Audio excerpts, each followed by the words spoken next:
but I am now. Go for it. Every time. I should have like a big giant sticker. Well, it's not as bad as when you interview people for a podcast for an hour and then realize that you forgot to hit the record button the entire time. That's true. That makes things much more awkward. You could make the setting, by the way, just so it starts recording the moment it starts. PS. I know. So anyway, Elon over here, Guy over there, and we are SatoriPrime, as you can see behind us, collectively, that is. And we have started down a journey about 2003 of self-inquiry, personal development, getting interested in anything and everything of how we personally as human beings operate. That took us down infinite amount of rabbit holes. We've spent a better part of probably, I don't know, at this point, like $750,000 between seminars, books, coaches, mentors, and everything in between to really dive deep. And it's interesting because it came from love. Like I don't think when we were starting this path, we ever thought that we would be doing what we're doing today. But we started talking to some people and that made a difference. And then we started coaching some people and that made a bigger difference. And next thing we know, we're like, I think we're onto something. And we really, really loved what we were doing. So our game in life became to train people on how to master their humanity. And what that looks like is their ability to live a life of their own design, that they are just being their big self. Like every single one of you on here has had an experience where at one point, it almost feels like you step outside of yourself and you just do something so massive and you kind of look from the side and go, that was me? Mm. Our whole thing is how do we give that to you on call? Like how do you have that be how you operate all the time? That's what we're really interested in. So we talk about at our live event, we talk about getting into flow states. We talk about what stops you getting into flow states. And we're all about upgrading people's software. It's funny, I just got a new phone. So I got like new operating software and it's amazing when you go even from a phone from like 1 year to the next, how much faster that phone is. Mm. You're like, oh, I didn't realize my old phone was slow, but now that I got the new one, I realized how slow it is. And that's really what we do for you internally. So this section that we're doing, the Have It All webinar series, is a lead up to our live event, which is in November. It's in San Diego. This will be our second round. It's November 3rd through the 5th. It's a 2.5-day event. There's an opportunity to join us as a VIP for an extra day, which we can talk about at a later point.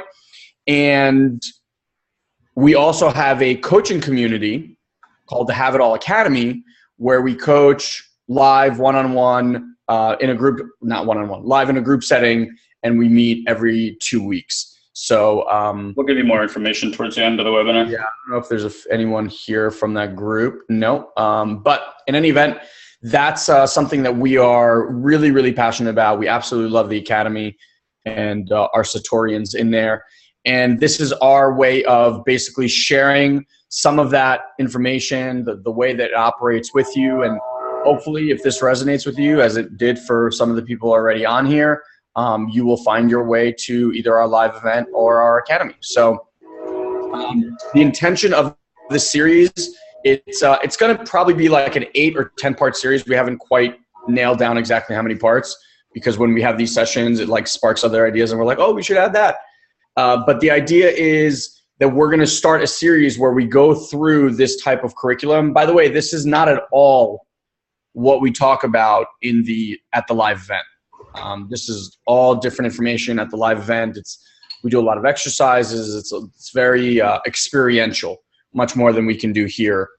But this is just to give you a taste of how we operate, how we train, what we believe in, and what's possible for you. I'll just tell you that this is our 4th of the series. After the second one, we got emails from people. Neen was actually one of them, and then another gentleman was another one, that just completely transformed their relationships with their dad, Neen with a significant other. Like, it was just monumental shifts.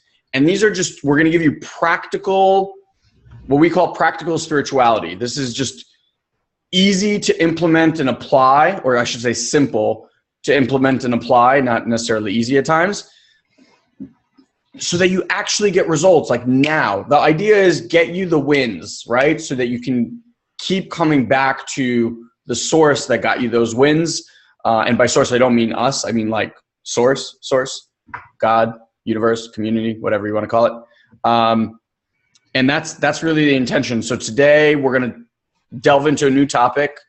We don't even do this at the live event. So you're going to get this total new information. If you've ever seen there's a piece of this in our Mindfluence course, right? About addictions, yeah. About addictions. Okay. So the idea today and the conversation we're going to have with you, each one of these sessions, we discuss a certain distinction. We're going to share some stuff with you and then really keep this open-ended, ask you guys questions, have you guys respond. As stuff is coming up for you, okay, please drop it either in the Q&A box or the chat box. Like if something's not clear, if something popped up for you, we can bring you out here live. We can personally coach you here.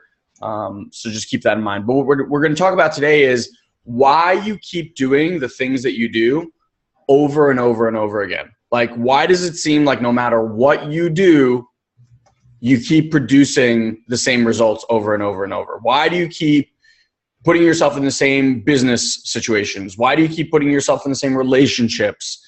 Why do you keep going back and forth and eating candy bars? And like, why do you do the things that you do that you're just like, stop it. I told you I'm not going to do this again. And then you keep finding yourself doing it over and over and over. So you want to take it over, or you want me to just lay down the groundwork? Why don't you lay down the groundwork, and then I'll start taking them through exercises to start identifying this stuff, and we'll get a little bit deeper into the conversation. So the whole intention of these conversations is not to convince you of anything or make you believe something. In fact, like we invite you to listen newly, right? Mostly we invite from kind of like our opinions. So it's like, what do I agree? Do I disagree? Is this right? Is this wrong? And guys, we get you all have all sorts of backgrounds and mastery in life in different areas, and all that stuff can come here and just make those judgments and assessments about it. We're here to offer a conversation that gives access to something. And what we're really looking for is like a new way of thinking and approaching things that you deal with on a daily basis, but seeing it from a different paradigm. So you have access to a whole new world about how you're being, actions you're taking, and the results that you can get. And when we say like practical spirituality, what we really want to give you access to is how like a performance-based way of being in action that you currently don't have access to. So Elon's going to lay down the groundwork, and then I'm going to start asking you questions so that you can inquire for yourself and gain insights for yourself, right? And again, it's not about convincing or telling you how things are. We're going to be inquiring, and we continue to inquire, just like we hope that you guys will too. Yeah, it's a really good point. Like, you want to think of this whole thing as one big inquiry. There is no right answer, and I'll prove to you how I know that. Because what you believe today, if I asked your 10-year younger self, you would have given me very different beliefs. Now, there might be a few that stick around, right? But ultimately, like, our truths, the thing that we hold so dear, are constantly evolving. And the greatest masters in the world, the more, like Socrates died with the belief that he knew nothing. The greatest teachers and the greatest masters in the world are in a constant state of learning. They are clear that they know nothing. And I mean, I don't know about Guy, I'm sure you can agree with this. Like, it feels like when I started down this path, I thought I found an answer. And like, the longer I've been on the path, I've realized that I know shit. Like, I really don't know anything. And it's a great, great place to be in the inquiry. So we're going to ask you questions, and you don't have to have the right answer. Just have an answer. Like, whatever it is that came up now, that's your answer for now, right? 2 days from now, 2 years from now, 20 years from now, that answer would be completely different. I mean, I was just at a course the other day, and the guy wrote one of the course was called the Wisdom Course. It was one of our favorite courses that we've ever done. It was a 10-month-long course, and he wrote it 30 years ago, and he just did this almost like a beta of a new course. And Guy flat out asked him, he's like, "Hey, Brian, why did you decide to do this now? And he goes, the last one I wrote 30 years ago, my perspectives on things have changed a bit. And I'm sure you guys would agree with that. Like, things just change. So with that being said, addictions. So one of the things that we really, really love is neuroscience, right? So when we first started doing what most people will call like woohoo work, personal development type stuff, it worked. I mean, it flat out worked. I mean, the results in my life were clear. And I just knew this shit worked. I just had no idea how. Then we started learning about neuroscience and what happens in the brain and neurons firing and breaking certain neuronal patterns and things like that. And all of a sudden I went, oh my God, that's what I've been experiencing. That's why I've had these shifts in my life. And so it became very apparent to us that this is an arena that we really wanted to delve in, because it brought the woohoo down to a scientific level where you can explain to someone like, hey, by the way, this is physiologically what is happening in your body while you're doing X, Y, and Z. And then the person understands what's happening in their body. So addictions. And I want to, if at any point none of this is clear or something's not clear, please write that in the comment box. So what happens is over time, from a very young age to a very, as you keep progressing in life, you train your body and your brain to affix on certain things that it gets juice from, okay? Now, the ones that are great, right, that like you can form great addictions and great habits, and all that means is that every time you do X, your body releases chemicals like dopamine or serotonin or things like the pleasure receptors are firing in your brain. And that basically tells the brain and the body, ooh, I really like this, do more of this, okay? It's almost like when you give a dog a treat, right? Every time you give a dog a treat, it's like, ooh, I want to do more of that because I like these treats. So think about in your body, that's what's basically happening.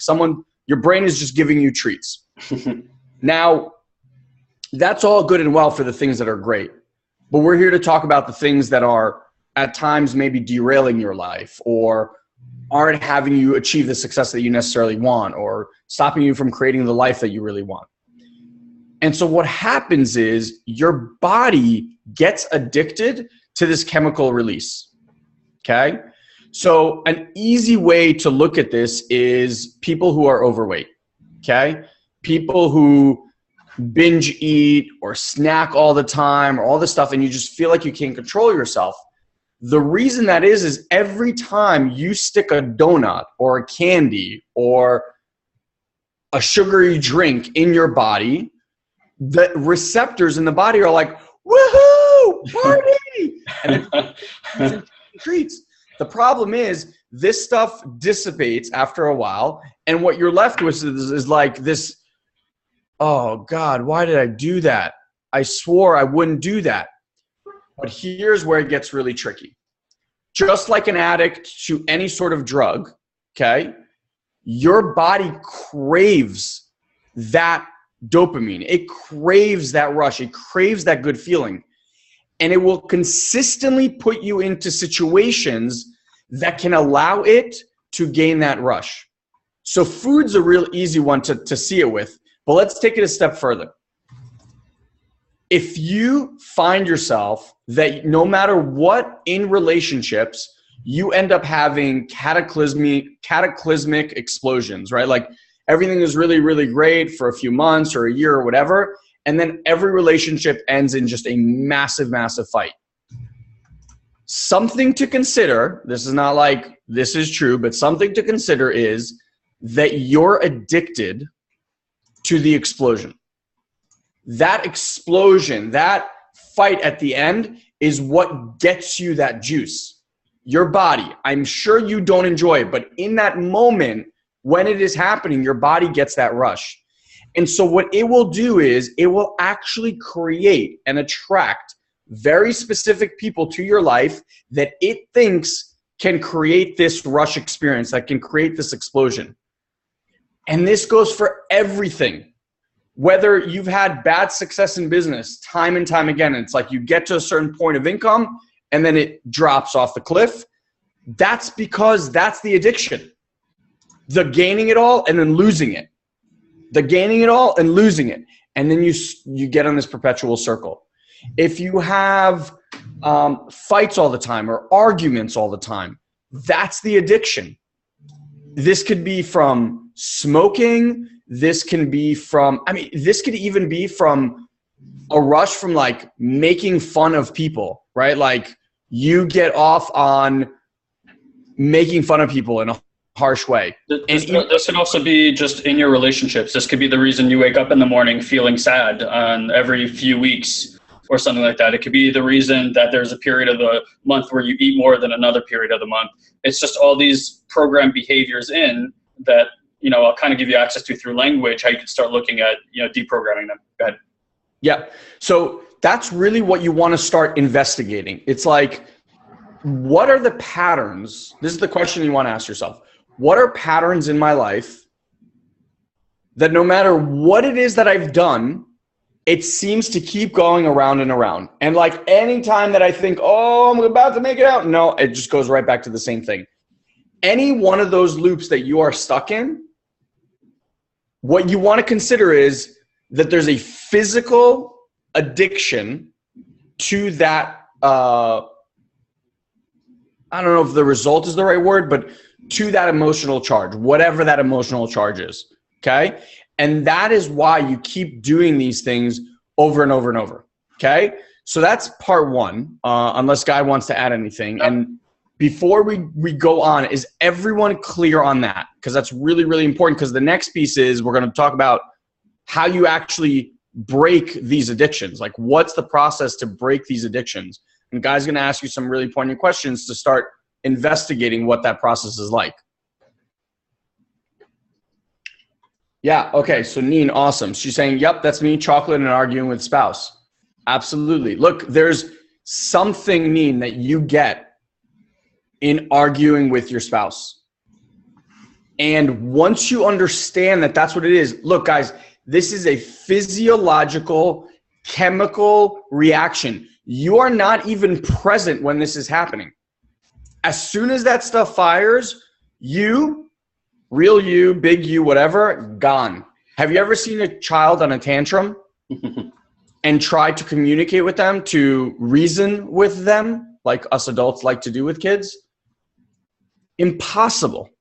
Impossible. And it's important to understand that you're always getting something out of doing this. Otherwise, you wouldn't do it. Like there's some payoff you're getting from acting this way, being this way, creating these circumstances. All of it is giving you something. Even if your opinion about it is, I don't like it. There's something you're getting out of doing it. Otherwise, you just wouldn't do it. Yeah. Okay. And so what you want to get is, like, in those moments when that rush happens, you're no longer there. You're an innocent bystander you're a passenger in a ride. That's basically at best what's happening. So one of our mentors a long, long time ago, and Neen, this specifically I want to talk to you, is in the moments that you get really heated, right? Like before the argument, this is your body going, ooh, this is going to happen. We're going to have another one of these fights. Let's do this. Right? And it just like flushes the body with chemicals. You're going to feel a rush. Okay? What there is to do is realize that in that moment, there's no conversation that you could have that's ever going to cause the result that you want to happen. Ever. You're hijacked. Your brain is hijacked at this moment. Okay? So one of our mentors said that anytime he got into this place, him and his partner had an agreement that they would go to separate parts of the house, wait till this chemical reaction calms down. And guys, by the way, this can take anywhere from 30 minutes up to 2 hours for this stuff to flush out of your system. So they go to their separate places, and then when they're ready and they're calm, they can come back and actually have a conversation. Now, they laid the groundwork before for this to happen, because I don't know about you, but if you got heated and then your partner got heated and you're like, I'm leaving, and you walk away, that usually doesn't do well. Right? Like the other person just stewing, like, why did you leave me? So you really want to make it like, a known part of the relationship that this is what happens. And when both people understand, it's like, okay, this is not going to go anywhere. I need to go and cool off. I will come back and do whatever, the cool off process that you have is and come back. I'll tell you, yesterday we were on the phone, me, Guy, and Jordan, and I snapped. Like, Guy said something, I absolutely snapped. He called me out on it at the time. I still hijacked, still kept going. Guy was like, I'm going to leave. You guys have this conversation without me. Luckily, Jordan was like, no, do not leave. We stayed on. We kind of like got through it. And then I got into my car and I was driving away and I was like, wow, I was a fucking asshole. Right? Like, it all calmed down and I was like, I'm a fucking asshole. So I called Guy and I was like, dude, I'm really sorry. There was absolutely no reason for me to snap the way I snapped. And it was it. He said what he said, I said what I said, and we're done, like done with it. How many of you guys have that kind of relationship with people in your lives where you will go out and apologize and say that you're wrong for the sake of the relationship? For us, that's like, it's mandatory. Yeah, I know Ole's saying the right thing, and Ole, I'm going to point to that in a minute, how like you already know the argument's coming 10 minutes before because that pattern is so ingrained. You know the signs probably hours before. You're like, all right, so here's what's going to happen. And you're not really doing it consciously, but while it's in the process, you can like see like a slow moving train wreck coming. And I want you guys to just like, I'm gonna reorganize some of what Elon's saying, but I like that he's given at least the world of it, and then we're going to take it down and make it really consumable, okay? There's some really good comments. Can we just talk about those for a sec? Go ahead, shoot. Okay. So, Beta, you were saying, this is what's happening with me and my husband. I need my space and time, and he wants to sort this out. He wants to sort the problem out. So, first of all, you have to understand that men have two modalities. One, hunt, like go from A to B, like boom, boom, boom. I'll get that. And the other one is fix it. That's it. That's the only way. So when we're listening, okay, that's the only way we listen. Women, totally different. Women, you sometimes just need to vomit. You just need to vent. Whatever there is for you, you don't want the problem solved. You just need someone to listen, okay? The problem is women look at men as hairy women, and men look at women as hairless men. And we're nothing alike. So, Beta, for you, my question is, have you actually spoken to your husband and told him how you want him to listen, first and foremost? Okay? And this doesn't happen, by the way, while you're in a heightened state of emotion. Yeah, this is way before. This is the groundwork you do before that happens. Exactly. Like the partners I said before, like this is ground rules you set up for the relationship, okay? So have you done that? And second, have you actually told him that when you feel like you're getting heated, you realize that the conversations don't really go anywhere? So what you're requesting is that you, in those moments, you guys have like a timeout button, whatever that code word, sign, whatever is, and then you go your separate ways. And you just try that. Again, guys, if these things aren't communicated beforehand, you will never do them when you're in that heightened, crazy state. You're hijacked, okay?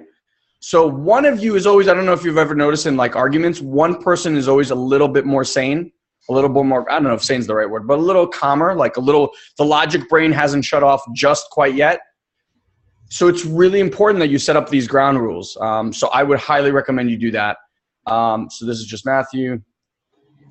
I think it's also really common in most relationships that you have one person that wants to handle what's happening immediately and another person that needs time to process. That seems to be extremely common in most relationships. Okay. Yep.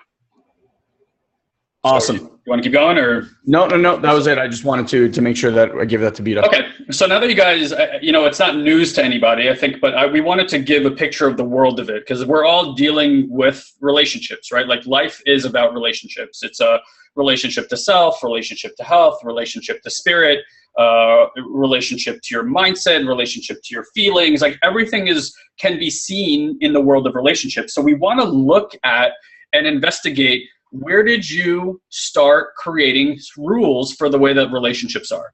Okay. And in all this work, everything pretty much comes back to mom and dad.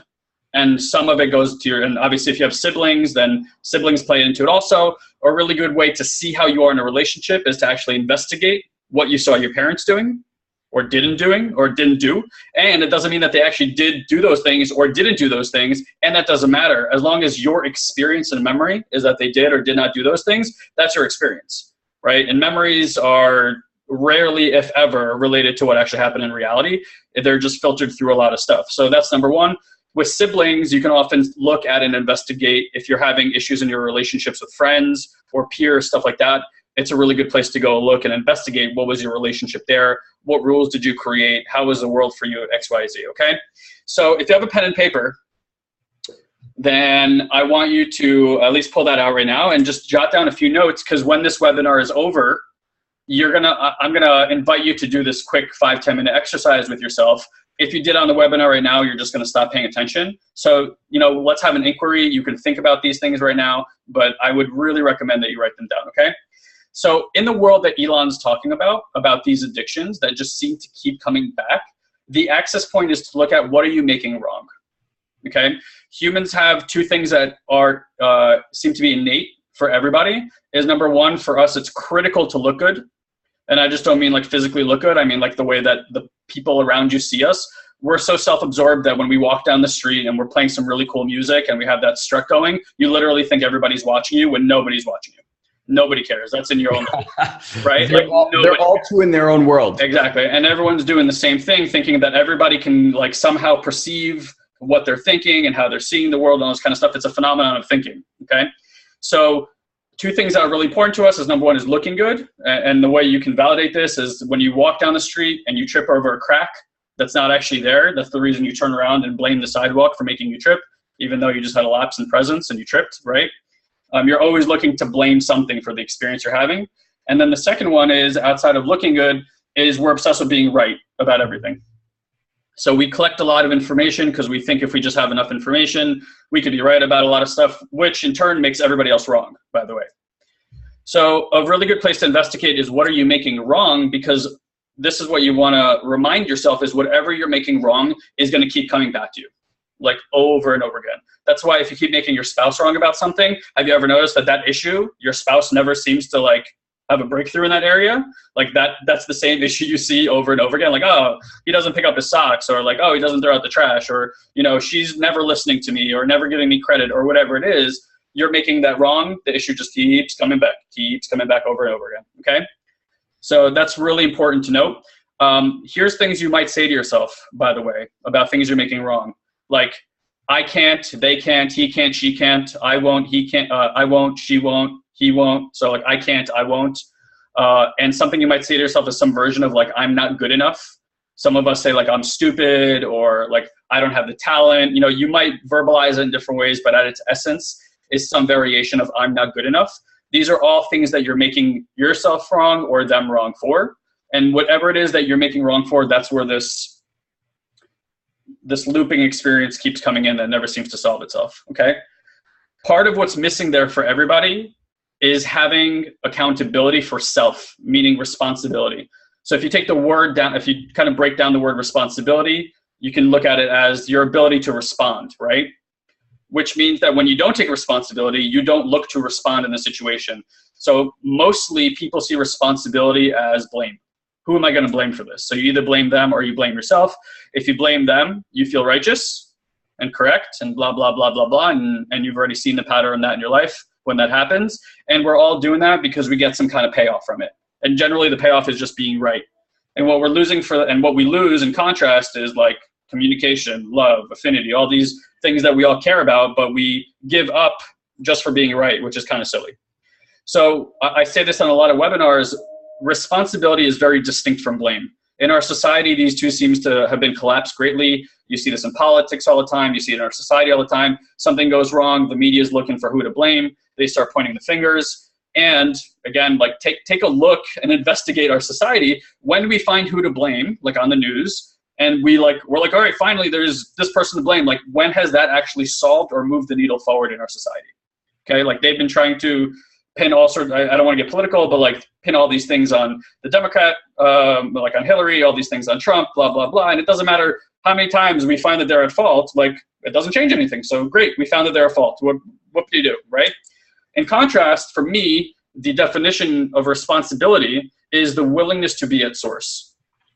So what that means is that you take on the viewpoint that no matter what's happening, whether you're in agreement or not with what's happening, you take on that you sourced what's happening, and that's it. And from that place, you'll find that you're always looking for actions to take. So when you're having these issues with your spouses, instead of having this like, oh my God, they're doing something to me, you start looking for how you created that situation. Now, somebody said before, right, they have this situation with their sibling, and they can see that situation coming like 10 minutes away, an hour away, et cetera, et cetera.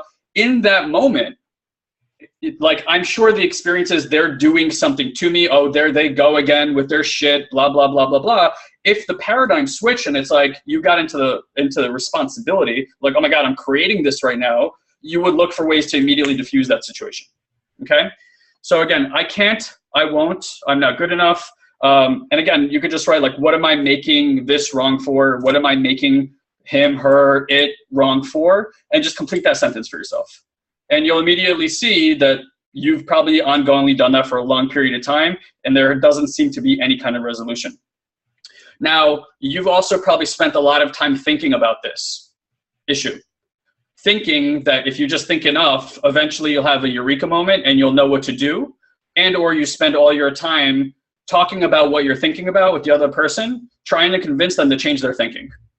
And again, how is that going for you? Has that gone well so far? Has their opinion or actions or the way they're being changed?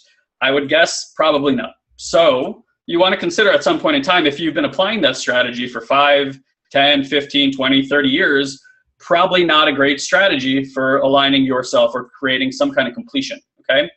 So what I'm talking about right now is the domain of thinking. And if you really investigate thinking, you'll find that thinking is a recall action. Thinking lives in the past, and it's constantly recalling things like memories or information that you've retained over and over again. And that's all you have. So when you're trying to solve a problem that can give you access to a new future arising, and that whole domain lives in the past, how does that go? Not very far, right? Because it's not like there's new information there. You're just mulling over the same stuff over and over again. If you've ever been kept at night, like kept up at night, with your voice looping, you'll find that it just kind of says the same thing over and over again, and that's why you can't fall asleep. If you're in a conversation with a loved one or a business partner and they're talking, you'll find that this little voice is saying the same shit that it always says over and over again, and you're not even present with that person because all you're doing is listening to what this little voice is saying, and really what it's saying is just stuff from the past, like, oh, here they go again. Oh my God, I can't believe they're doing this again. Oh my God, this is happening to me again, right? Like all that kind of stuff. So there's very limited access in the domain of thinking in terms of using thought to actually create breakthrough experiences in your own life and in your relationships with others, okay? So where you can go to work, and the phenomenon we're gonna start talking about is communication, right? Getting in communication. And in that domain, if you get in communication, the phenomenon of communication is that it creates, it's a generative type of action, and it has disappearance. So those are the two sides of it. It can make things disappear and it can generate things, okay? So Elon used a really good example, like on that call we had yesterday, right? So something happened, he got triggered, some like past, and that's literally what he said. He said like, you always do this. Like he recalled something from the past, and he was just right there with like all this make wrong about it. Mm-hmm. And that's it, got emotionally charged, kind of like let me have it because his automation took in. I was aware of that and I just didn't want to be there for it. So my automatic response is, all right, well, I'm going to get the fuck out of here. But whatever, you know, we held it together long enough to finish that conversation. And then when it like subsided, what becomes available is communication again. Now, if Elon hadn't called me to take responsibility for what he did, that's like, let's sweep it under the rug. And if enough time passes, there won't be an impact on the relationship. And again, I want you to look into your own life and inquire when you've done that and pretended like something didn't happen and you sweep it under the rug. Does that issue seem to resolve itself, or does it just pop up in a lot of different ways? And I would imagine that if you've had one of those like epic fights with your spouse that lasts like a few hours and you're like in the middle of the fight and suddenly this little voice kicks in and you're like, I don't even know what the hell we're fighting about anymore, right? I assert that what you're fighting about is not what you're fighting about. It's that thing that's unresolved. And it's unresolved because no one's communicating clearly about that issue, and they're making it about everything else because you're too scared to actually say that thing that would have this disappear, right? Yep. So Elon called me and got in communication and just took responsibility for what he needed to take responsibility for, and that's it. We move on, right? Like, and there really is like a release of tension in that space, and now there's all this new space to keep creating into the future. Otherwise, we'd be trying to build on top of that all the time. And trying to build on top of that is like basically putting whipped cream on a shit pie. I don't care how much whipped cream you put on a shit pie, it's still gonna taste like shit. Until you actually do the work to make the poop disappear, it's not gonna taste very good, and you're really not gonna taste the whipped cream. So communication, getting in communication, is like doing the work to clean up the poo so that the whipped cream tastes really good all by itself. Okay, I'm sure that illustrated it really, really well for all you guys for the rest of your life. Took it in one direction. Yeah, for the rest of your life, you'll have an analogy of poo pie every time you're in a fight. You'll be like, stop putting whipped cream on a poo pie. Okay. All right. So now let's roll it back, because everything that you learned mostly in your life happened between about the age of 2 to about 7, and most of it a lot earlier. And it's been really interesting to know this, or at least like have these experiences and understand that for the most part, that's human development, and watch Elon's kids grow, because you can see them doing this at a really young age. Like, I remember the first time I spotted Shia going through this process he was less than 2 years old. And I was like, wow, this stuff starts early. And that's interesting. Way earlier than we thought. Well, yeah, earlier than I had imagined, because I always like, okay, like 4 to 7, stuff like that, when the brain's kind of in more its logical processing. But it seems to happen way before, and neuroscience would probably back that up. And that's important to understand, because when you're doing stuff like this, doing regression and going back to the source moment will give you access to, holy crap, I invented that whole thing. And then the moment you realize you invented it, you have a choice to let it go and create a new story. So basically what you've done is, you were an upset little kid, something happened to you, whether you watched it happen or it directly happened to you, you had this upset moment. And when we get upset, what we start doing is going directly to survival mode. Because that brain activity that Elon's talking about is the reptilian brain activating, right, which sits behind your conscious mind, and it actually overrides the programming of the conscious mind, and you go right into fight or flight, and all those responses are in to deal with survival. So when you're fighting, you're dealing with survival, because them calling you out or making you defensive or whatever it is that you're allowing for activates survival, and now you're literally like a knife is coming at your face and you got to protect yourself. So we do this verbally, we do it through actions, people get abusive, all this kind of stuff, and then they like come snap back into the reality, and they're like, holy crap, what did I do? Yep. So this is important to note, because a lot of this stuff, even if you do a regression, you can get back to, because most of us, I know I sure don't remember much about my life. Maybe some memories at 4 years old. 3 and 2, I barely have any, like faded memories. And those are probably memories that were told to me, not memories that I actually have. Yep. So like, I really don't remember much about my life, even 5, 6, or 7. I have like faded little memories here and there. But again, like, and all the programming happens during that time. So we want to gain insight to what is the programming, right? Like, what could you look at to understand the programming? Now, looking at issues you currently have will give you clues to your programming, because that feeling and that way of action, even if you're 30, 40, 50, 60, 70 years old, you've been doing that same action since the moment that original situation happened. So it's felt the same. You've said the same things. You've held your body in the same posture the same way, and it's always led to the same results, right? So again, if you want the results that you have right now in your relationships, in your business, in your health, et cetera, et cetera, et cetera, keep doing what you're doing. Inevitably, it will lead to the same result. If you want different results, you got to pick a different way to be, a different way of being. Okay, being is a really important word here. So we want to investigate what happened. So here are the questions that you want to start asking yourself, and these are the writer downers, and this is the work you're going to do later. For some of you guys, it's going to be right there. Other you guys are going to have to just go in and investigate a little bit. So here's what you want to ask yourself. What did you see your mom making your dad wrong for? Say that slowly so they can write that down. These are the writer downers. These are great questions. You can write them in the box too if you want. So what did you see your mom making your dad wrong for? Or what do you remember your mom making your dad wrong for? In contrast, what did you see your dad making your mom wrong for? Did I say that right? What did you see your dad making your mom wrong for? Yep.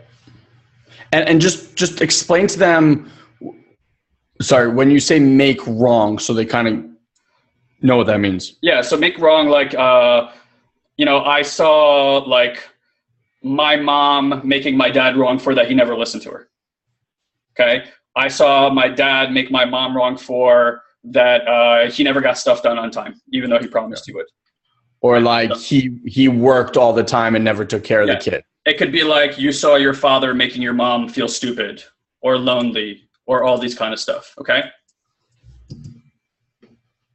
So those are the two questions. Now you want to think about growing up. What was your experience that people made you wrong for? Like, so if you were in school or even later, or even in your job right now or with your spouse, there's something that you feel continuously that people are making you wrong for. And Broski, just so you know, I have 20 to 25 minutes before I got to do a hard stop, okay? Yeah. We'll finish this up and then we'll kind of move on. Okay, so what is your experience that people make you wrong for? And now you want to look out into the world and you want to look at what do you make people wrong for? Do you make them wrong for being stupid, for working too slow, for being too angry, et cetera, et cetera, et cetera. And you got to get like honest with yourself, right? Like you got to get in the mud with yourself and get really honest, because most of us think we're like pristine little angels that couldn't possibly make anybody wrong for, but you're walking around all day long judging every single person you see and being like, what an idiot, or this person cut me off, what an asshole, right? Like all that stuff. There's some conversation that led to that conclusion that they're an asshole. Like what's underneath the surface of that, and you got to get really honest with yourself. Okay, so the way that it kind of seems to operate, and by the way, these questions are a really good way to investigate your personal identity. These are questions to look at, how did I form my identity? What is my identity? So like identify the identity is basically what we're looking for. Now, we're not asking these questions so that you can dismantle your identity or change it or fix it, because there's nothing to change or fix. That's just your identity. Guess what? You're stuck with it. There's no transformation happening there. What we're looking for is to start noticing it, because mostly we're all walking around so unconscious that we're not actually noticing our identity doing what our identity does, and we let it run amok. And there's something that's available when you start shining a light on the identity. By the way, part of the design and function of the identity is to be hidden from your view. So for instance, like what you see people make yourself, what people make you wrong for, the way we respond to it is, I'm not that way. And that response hides from your view that you really are. So for instance, in my life growing up, for many times, I have been accused of having a short fuse many times. Now that accusation often leads me to having a short fuse, because I immediately get into defensive mode that I am not that way, and I want to prove that I'm not that way, and I prove that by having a short fuse. I prove that. It's not a great way to prove that you don't have a short fuse, right? And I say to myself, well, I'm not that way. You're an asshole for like even bringing that up. And deep down, here's the truth. We know that we really are that way. And we don't deal with that. And we make it wrong, and then we make everybody else wrong for it. And this is the design of the identity, so the identity doesn't get found out, okay? And our response to it is how we make the world wrong. So they're stupid, they're ignorant, they're hurtful, whatever it is that you say about them is your justification for not seeing how you show up in life, okay? Now, the thing between your mom and your dad is a structure of basically like your worldview. So you either adopted the way that they were, or you rebelled against it and you went to the opposite side of the coin. But pretty much it leads to the same results. So you'll see this with a lot of successful people. If mom made dad wrong for being poor and not having money, you will probably be like, I'm going to be so successful, because you don't want to be made wrong about not having money.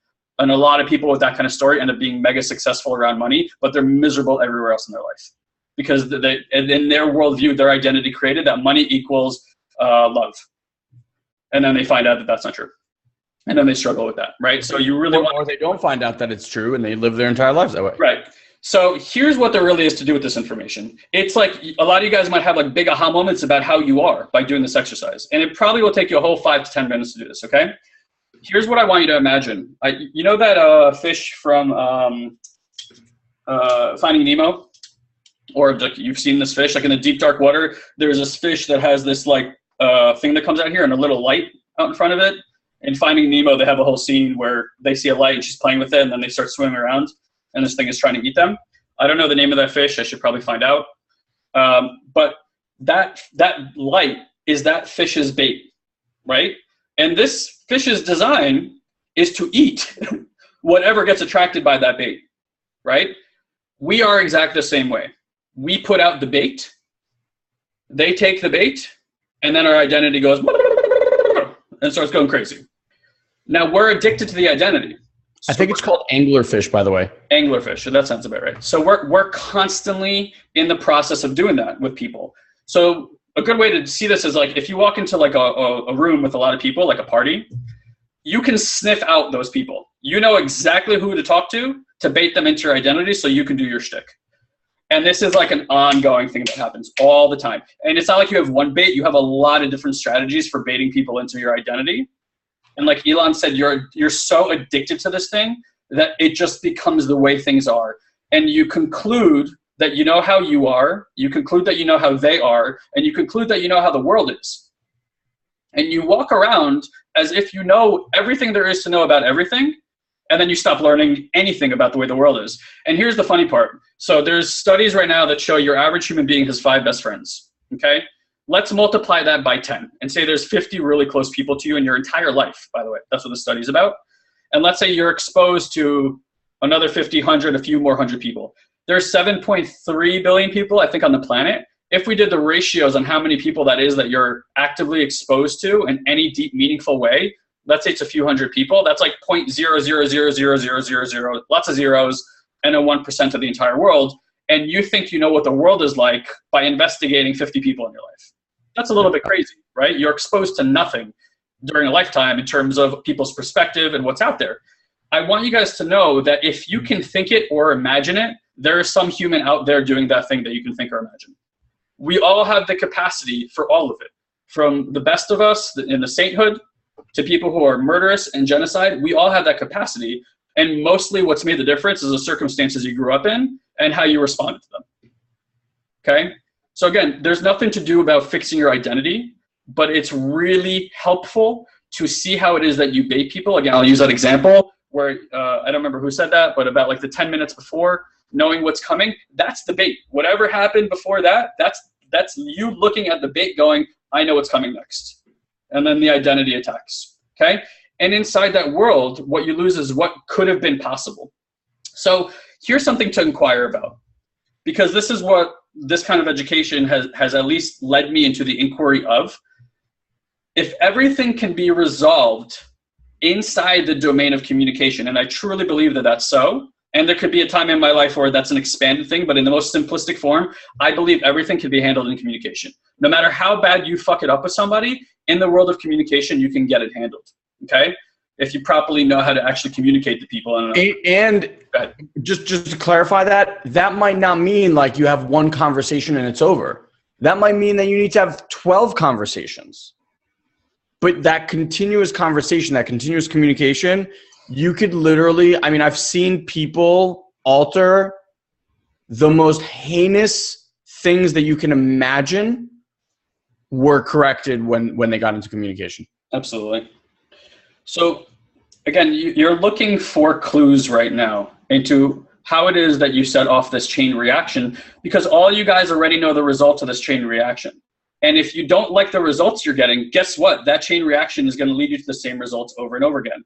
So there's 2 domains you can look at and where you can alter this a little bit.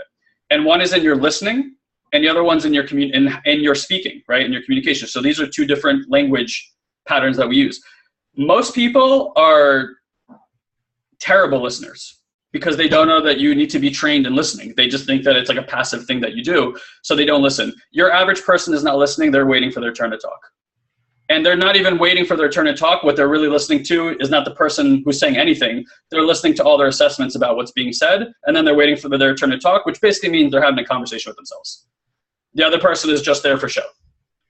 You know, just so you can like throw up your bullshit on them and convince them and manipulate them and do all these things that we do. And I know those are strong words, but it's like we're all in this habit of trying to convince everybody to see the world from our perspective, even though there are 7.3 billion perspectives, none of which are really invalid, but we try to invalidate each other all the time, okay? So imagine if you could step into a conversation without thinking, without the recall process that we normally do, without bringing all your past and judgments and assessments into every conversation, and you sat there and played with the space of bringing nothing into the listening. And I assert that what you may find if you do this is that there will be a space for rediscovery for you and for them.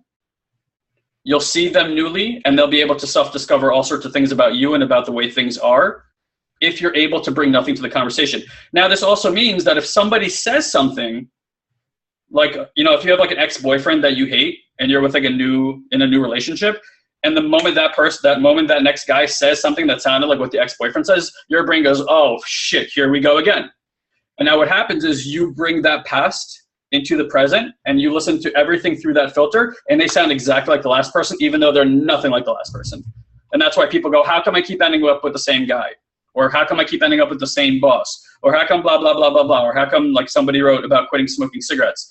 You're bringing a filter into your listening all the time, and you keep getting the same information over and over again. That's what's happening, okay? Same thing with your speaking. Could you bring nothing to the conversation? Meaning, could you not wait for your turn to talk? Could you turn off the little voice in your head that's having assessment? And could you really be present with somebody in a meaningful way? So instead of you waiting for your turn to talk, you just let the space give you what to say. This is a lot more similar to dancing, right? Like when you're dancing, you could have like a set moves and patterns, or you could just kind of like freestyle dance with your partner. We're kind of talking about the freestyle dance. Like you let the motion and the moment kind of determine what the motion is going to be. Okay, so these are just some things that we want you guys to play with. If you're in our SatoriPrime business and mindset group, we would love to hear feedback on what's opening up for you, what insights. And again, guys, right now it's not about fixing or healing anything. In fact, if you try to fix something, what you're going to do is you're going to lean towards more, better, different.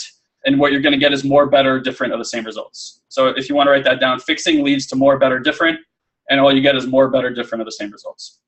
Okay? We really want to open you up to start looking at not what you're doing, but that there's alternate ways to be, like being, and that's a completely different domain to look at, being versus doing.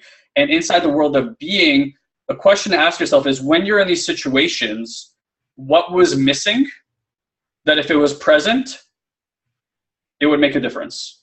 And you want to answer that question in the way that you were being. So if you like brought to the conversation with your spouse, like, I was being judgmental, judgment leads to that result, because you take actions that a judgmental takes, you get the results a judgmental person gets, right? So what might be missing in that moment is like play, like being playful. And if you're being playful, like imagine being playful with your husband, like what kind of result would you get, right? Like a completely different thing. And I'm sorry I keep saying husband, like there's something wrong with the ladies. This goes both ways. Okay? I apologize for that. I'm just like a man. No, clearly. From a man's world. All right, so I think that kind of gives the world of it. Do you guys have any insights, anything that's opened up for you, you know, around this conversation already? By the way, Gina, so like I could say I was a smoker, but I was a smoker too. And I have those urges all the time, but so one of the things that when you start looking at where you can be held accountable, so like you want to be held accountable then for that new way of being. And something that's so critical for all of us is to have a committed listener. Okay? This is so important. So like Elon and I are committed listeners for each other. We're always aware of what the other person is creating and what they're committed to, and we hold them accountable for that.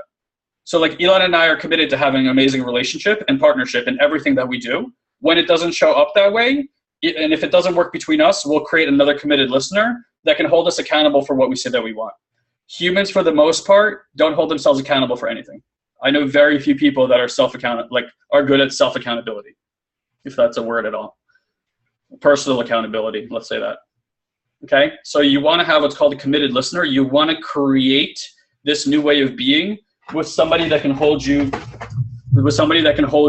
accountable for it. Okay, so anything about any of this, guys?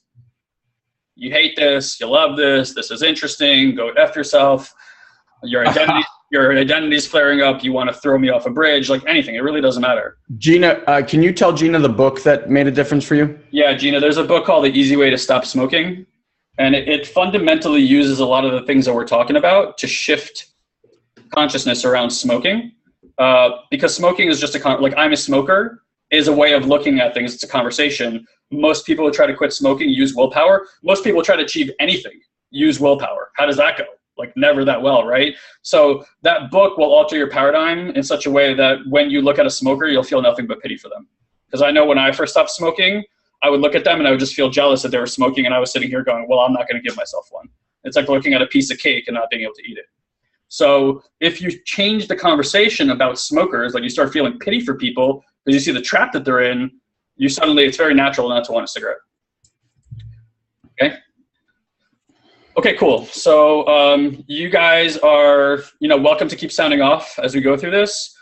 Because of, I don't want to extend this webinar into a marathon. I want to just at least leave you with this. If you have any questions about anything that I just proposed, offered, etc., you want clarity, please let us know.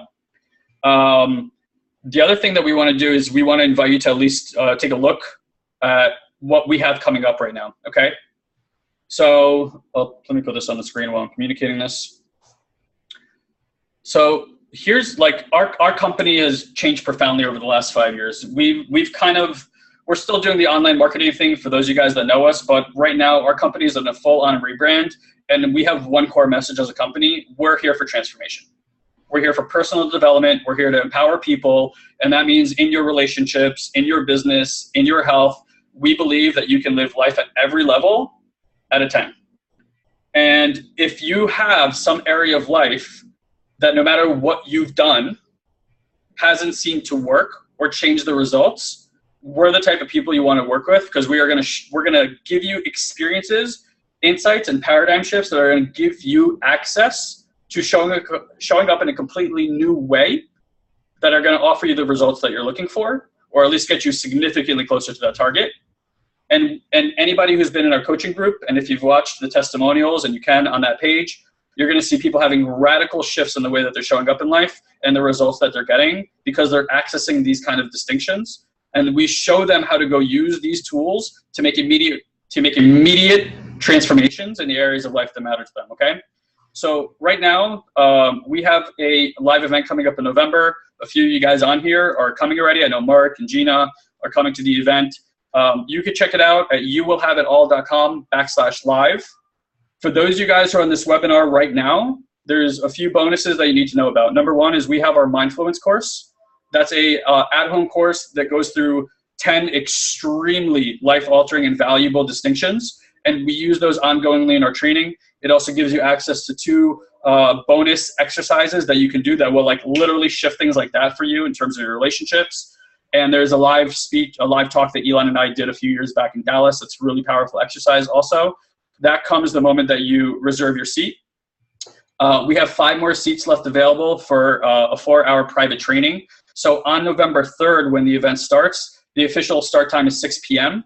But from 2 to 6, we're doing a 4-hour private pre-training session with myself and Elon. And that's going to be a small group of about 20 people. And we're going to do literally private training and private coaching. And Elon and I are working on what that's going to be, but that'll be completely different than anything happens at the event. And only, it's kind of like our fast action bonus, whatever. Sorry, I'm terrible at these fucking sales pitches. It's like, here's the information, right? So we have about 5 more seats available for that currently. Here's what you got to know about the event. The tickets are actually free. Okay. So the tickets are free for you. Here's what it means. So if you want to reserve a seat for just yourself, it's $297. If you want to reserve it for 2, it's even cheaper. It's $500. So $250 a ticket. As long as you attend the event and complete the course within 7 days, we are going to refund you that cost back. It will be at no cost to you. So we're going to just take like your information, we'll PayPal you the money, and literally the ticket is free. So we're having to take money because we can't have an open-ended forum where we don't know how many people are showing up. Also, we know that if you have something at stake, you're going to pay. You're going to pay attention. If it was just a free ticket, you're going to be like, all right, whatever, I'm here, blah, blah, blah. It's important to have something at stake. That's how a proper game is played. And our event is there for you to play, like literally have the experience of play, but play in your life so that you can alter the results that you're getting, okay? We did an event in February. It was incredible. People had just like life-altering experiences. And that whole event was a day and a half. Literally, it was really one long day with like a preview day beforehand. We're doing 2.5 full days here. So that means exercises, that means like coaching, bringing you up and actually doing direct coaching with you, all sorts of really, really amazing things. Like it's going to be ultra valuable. Elon and I have been training and coaching in human development with ourselves for roughly 28 years collectively.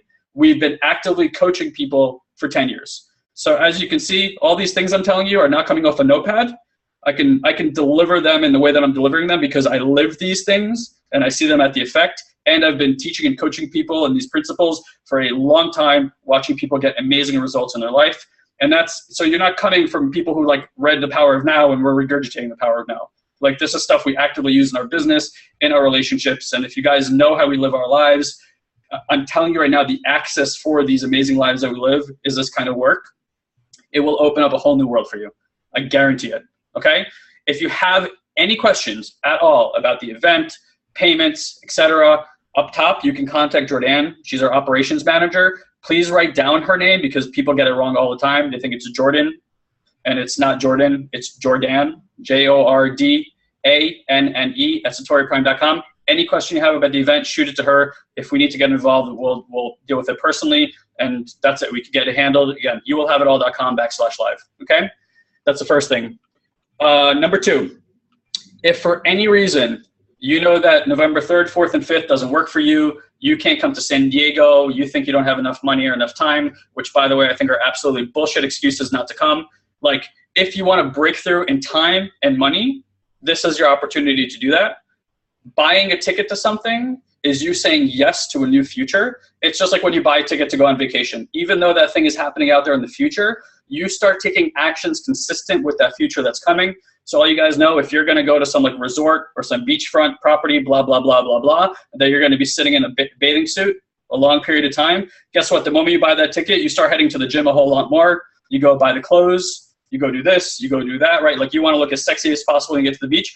The future that's coming is giving you actions consistent with that future is coming. That's how everything in life works. Most people are so afraid to say yes. They want to know how to, they don't want to throw the hat over the wall and then figure out how to go get it. They want to figure out how to get the hat before they throw it over the wall. So we're inviting you to challenge yourself that if you want to be at that event, and by the way, I'm only speaking to people who are yeses to being at the event for this, or you're a yes but. If you're a no, it's fine. We honor your decision. All good. Thank you for coming today. We hope you enjoyed the show.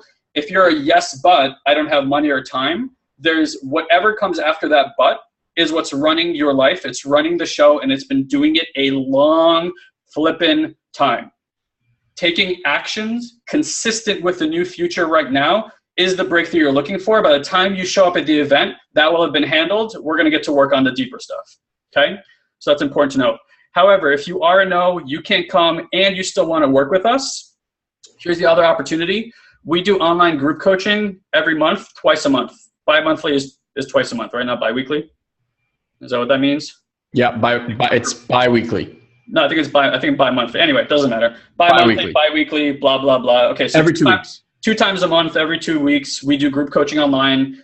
We talk about these kind of distinctions. We give you exercises. We've done now 22 sessions since the beginning, since towards the end of last year. People in our group are like freaking hair on fire lit. So if you go to youwillhaveitall.com, there's actually another presentation that we did a few months back to give you more information about that. That one's an exercise in fear. You can go through that if you want. If you know that you want to become part of our coaching community, for you guys today and you guys today only, it's $197 a month to be part of that community. You can even save $100 off your first month. You can basically get 5 hours of coaching from us for $97. That's absurd. Just so you guys know, Elon and I coach people for $50,000 a year. You can break down what that costs per hour. So, you know, there's about $1,500 to $2,000 per hour is what we get paid for one-on-one coaching. So to come get coaching from us for $197 per month is ridiculous, but we love the group coaching. It's actually one of our favorite things to do. I look forward to it the most. Elon does too. We just had a meeting 2 days ago, so our next meeting will be August 30th. And again, if you go to youwillhaveitall.com and you go to the checkout page, you can type in Satori Coaching in the promo code box, and that'll bring you down to $97 for the first month. And if you don't like it, I think that's chump change to give up. And then if you do, you'll continue the membership at $197. Got that all out there. All right, so is there any questions about anything that we discussed today? Whether that is about anything we talked about today, anything about the live event. And broski, I got to get out of here in literally like 2 minutes. So I'm going to leave soon, but I want to just So there's one question in here from Anonymous. I think it's a really good one. I don't know who Anonymous is. So in the scenario of being in an argument and me deciding to purely listen while the other person talks, what if they're totally in their ego and you can see that they're lost in the height of the emotions and not saying anything productive? What can I do in that situation?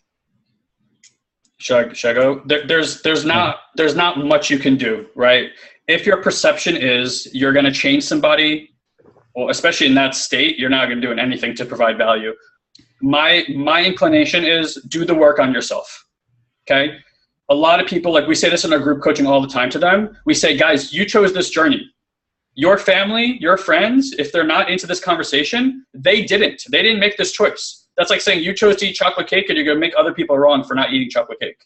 Right. So if you're going to do work on yourself. Wayne Dyer has this line, when you change the way you look at things, the things you look at change. We're here to give you access to new paradigm perspectives. When you do that, the world around you, I'm not joking, will physically take on different shape and form. I'm saying like colors may change, like your physical eyes may perceive the world differently. I know because it's happened to me. And then the way that you'll respond to them will change because you will have changed your perspective and they will naturally show up in a new way. If your impression is you're going to learn how to do work so you can do work on them, they're going to freaking hate you. That's pretty much what's going to happen. They're going to get way more defensive about the way they are. And the more defensive people get, the more they believe in what they already believe in. All right, here's the analogy. Ready? Shoot. In order for that person to stay activated, they need a partner. They need resistance, okay? So usually in an argument, it's like this, two people pushing each other this way and this way. Once this leaves, this person gets disarmed. They almost like wibbly wobbly. Next time you go to lunch or dinner or whatever, you're hanging out with your friend that loves to argue with you all the time. Okay? Try this. When they say something, you just go, you know what? You're 100% right. See how that conversation goes. They will be flustered. They have no idea what to do because what they're waiting for, like they throw it out there and what they're waiting for is for you to jump back. Bro, if you got to go, go. Yep. And when you don't give them that, they have nothing. They don't know what else to do. And that creates space. And in that space, something new can happen. So to whoever asked that question, what I would tell you is this, just listen. When Guy talks about like do the work internally, it's can you be with them being that way? Right? Like for example, when my kid is having a tantrum, if I keep at him or her, I'm just making it worse. Right? Like if I try to reason and like do all these things, they're hijacked, they're gone. Everything that I'm doing is going to make it worse. So the work is done here. It's like, what space can you be? How clear and present can you be that just lets this thing pass? Because the nature of everything in life, I posted about this yesterday on Facebook, the nature of everything in life is temporal. Nothing lasts forever. Not the good, not the bad, not the sweet, not the spicy, nothing. It all goes. And if you actually looked at your life on a huge timeline and looked at like these monumental experiences, right? If like your life was blue and then every time there was just some traumatic experience, it was like a red line or something. How big when you're looking at your entire life are these red lines? Like they're imperceptible when you're looking at the grand scheme of things. But for us in the moment, it's just like the worst thing that could ever happen. And the truth of the matter is, in reality, like if you actually looked at your life, those cataclysmic, traumatic, horrible events have always been a course correction to get you back on the right path. And maybe that took you a year or 5 or even 10 to realize that was the biggest blessing in disguise. But I guarantee every single one of you here, if I asked you to tell me your story, you would say that was the greatest thing. Right? So in that moment, while these people are like in this heightened state, what you get the opportunity to is to work on you. You get the opportunity to be with them being that way. And just realize this, always keep this in the back of your mind. Every single human being, like we are not, Wayne Dyer used to say this great line, we are not human beings having a spiritual experience. We are spiritual beings having a human experience, meaning every single person on this planet, however you judge them, good or bad, is a God in their own right. They have God spirit, infinite spirit inside of them. The difference is we're all on just like different parts of our journey, right? Some are newer souls, some are older souls, some are on their path to enlightenment, others are just, doing the normal thing. And I love this line from the Bible. I'm not religious at all, but they know not what they do is one of my favorite lines. Like, people just do dumb shit sometimes. You are one of them. I am 100% one of them. I do plenty of dumb shit. None of us are perfect. So if you come at it like someone should be some way because that's your perception of how someone should be, how the fuck do you know that that's how they should be? How about they should be exactly how they're being right now?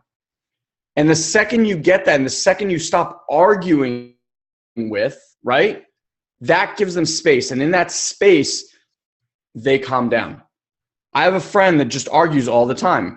And we were camping one day. We were having a conversation with a whole bunch of other people. And he came out and was just yelling about this and that and this and that. And like he would just be quiet for 2 minutes and then just jump back in and all this stuff. And at some point I went, what do you need to hear from us? Like, what are we not listening for? Like, what are we not hearing? Because he kept saying the same thing over and over. And he's like, I just want you guys to agree that I'm right. And I was like, you're 100% right. I agree with you 100%. And he was just shocked. He just didn't know what to say. And he just walked off and sat in a chair and didn't speak again. And I looked at my friend. I was like, are you fucking kidding me? That really worked.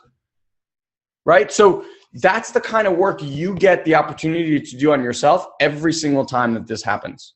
Okay? So I don't know who asked that question. It was a very, very good question. All right, guys. So we'll wrap it there. I don't see any other questions here.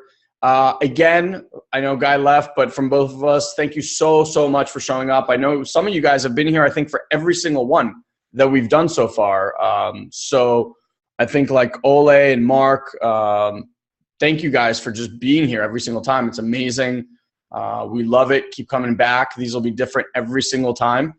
And again, for all of you guys interested, Ole and Mark, I know are already coming to the event, but anybody else, if you have any questions, feel free to contact us. You can even contact me directly. It's elon@SatoriPrime.com, or you can just head over to youwillhaveitall.com/live. All the information that you're pretty much going to need is there.